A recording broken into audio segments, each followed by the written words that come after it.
Hello students, video অঙ্ক dot কমে তোমাদের স্বাগত জানাই। এখন আমরা যে কোশ্চেনটা সলভ করব তাতে দেখো বলা আছে এক ব্যক্তি কোনো দ্রব্য ক্রয় করে 20% লাভে বিক্রি করলো। ক্রয় মূল্য 10% কম এবং বিক্রয় মূল্য 12 টাকা বেশি হলে তার 25% লাভ হতো। দ্রব্যটির ক্রয় মূল্য কত ছিল? তো এখানে বলা আছে দ্রব্যটি 20% লাভে বিক্রি করেছে।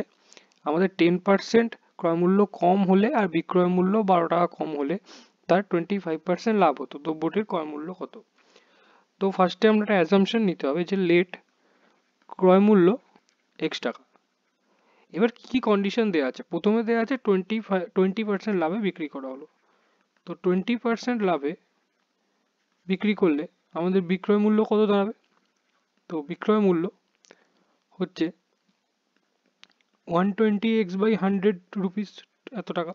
কি করে পেলাম? তো যদি ক্রয় মূল্য 100 টাকা হয় তাহলে বিক্রয় মূল্য 120 টাকা, আর ক্রয় মূল্য এক্স হলে বিক্রয় মূল্য হবে 120x/100। এইভাবে আবার বলা আছে ক্রয় মূল্য 10% কম হলে। তো 10% কম হলে ক্রয় মূল্য কত হবে? সেম ভাবেই আমরা করতে পারি, 100 হলে ওদিকে হবে 90, তাহলে এক্স হলে কত? 90x/100 টাকা। এবার বলেছে বিক্রয় মূল্য 12 টাকা কম হলে কত হবে। এখন বিক্রয় মূল্য এইটা 12 টাকা কম হলে 120x/100 -12। তো একটু সিম্পলিফাই করে এটাকে আমরা লিখতে পারি যে 120x -1200/100 এত টাকা।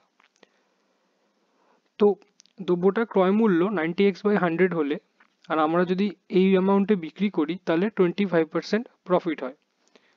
তাহলে আমরা শর্তানুসারে দিয়ে কি লিখতে পারি? শর্তানুসারে তো যদি একটা টেবিল বানাই ক্রয় মূল্য আর বিক্রয় মূল্যের, দুটোই হচ্ছে টাকা। তো ক্রয় মূল্য 90x/100 হলে বিক্রয় মূল্য হচ্ছে 120x -1200/100। আর এখানে বলা আছে যে 25% লাভ হচ্ছে, তার মানে ক্রয় মূল্য 100 হলে বিক্রয় মূল্য হচ্ছে 125। কিছুই না, যদি এখানে আমরা সাধারণ ত্রৈরাশিক মেথড পদ্ধতি অ্যাপ্লাই করি তাহলে আমরা লিখতে পারবো যে 100/90x/100 is equals to 125/120x -1200/100। Both সাইডে 100 কেটে গেল, তাহলে আমাদের কি পড়ে রইল? 100/90x is equals to 125/120x -1200। 5 দিয়ে কাটাকুটি করলে 20 দিয়ে কাটাকুটি করলে এখানে পাবো 5, এখানে পাবো 25 দিয়ে কাটাকুটি করলে এখানে পাবো 4 আর এখানে পাবো 5।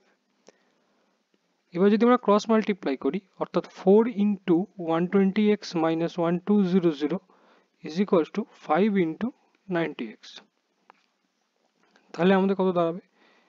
480x -4800 is equals to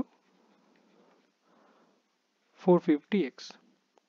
বা আমরা লিখতে পারি 480x -450x is equals to 4800। তো হলো 30x is equals to 4800। x equals to হবে 4800/30, that means 160। আমরা দ্রব্যটার ক্রয় মূল্য x অ্যাজিউম করেছিলাম, তো x equals to পেলাম 160, অর্থাৎ দ্রব্যটার ক্রয় মূল্য হলো 160 রুপিস বা 160 টাকা। Thank you for watching my video. For more solutions like this please visit videoonko.com।